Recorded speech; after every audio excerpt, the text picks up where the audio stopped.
Some may say it's dated, while I still think it's a brilliant entry-level GoPro that you can get your hands on. Many would look at this camera's successor, although if I had to pick between the two, I sure as hell would still pick this. This is the GoPro Hero4 Session. The way I reviewed this action camera is by sticking it to the side of my helmet and riding my motorcycle, so this review will be based on the use case of a motorcyclist. This means that I have taken the camera through some action, anything from day and night riding to fog and rain. As such, here's my experience with it. The first thing that stands out about this little thing is just that, it's bloody tiny. Whilst choosing an action camera, I didn't want to get something that would stick out like a sore thumb, and this was just that. Measuring in at around a 3.5cm cube, it is definitely tiny. A question that came up whilst picking this camera was, can it survive the beautiful weather of England? And so it does just that. The camera itself is fully waterproof without any housing to 10 meters of depth. Now around the camera you will find a small hatch that will expose your small selection of ports, a micro USB charging port and also a micro SD slot capable of up to 64GB.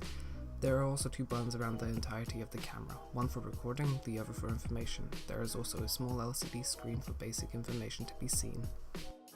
So in the box you will receive two mounts, one is flat and the other is curved. Having never used a GoPro before, I will say how surprised I was with the adhesive used.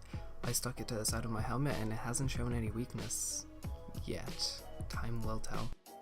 Part of the criticism that this camera got at release was its retail price. It was the equivalent price to the Hero4 Silver, which was a better camera at a bigger size, although after a significant price drop down to £159, it has become a viable option for the average consumer, aka me.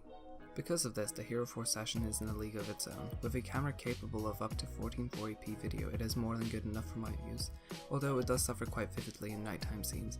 The video behind me shows untampered footage taken from the session. As you can see, the quality is definitely impressive. It doesn't hold up against GoPro's more expensive action cameras, but it's more than acceptable for the size of this little camera. From a safety perspective, the camera is great for identifying number plates at a decent range. The camera has a non-removable 1013mAh battery. It can continuously record for up to 2 hours, which isn't bad.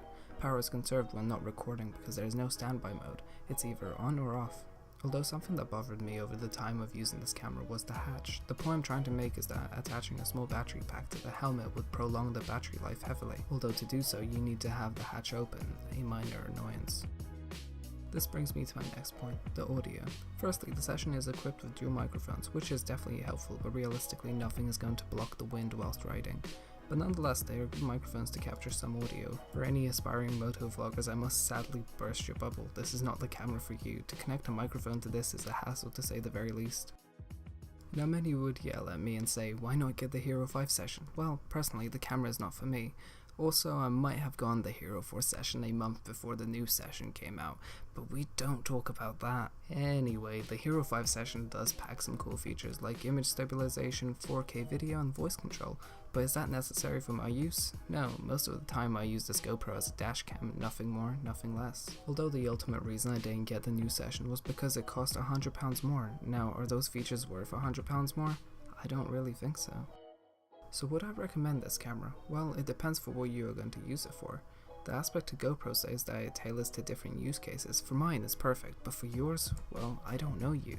But in all, if you're going to do some extreme sports or simply use it as a dash cam, then this camera might be perfect for you. Now go.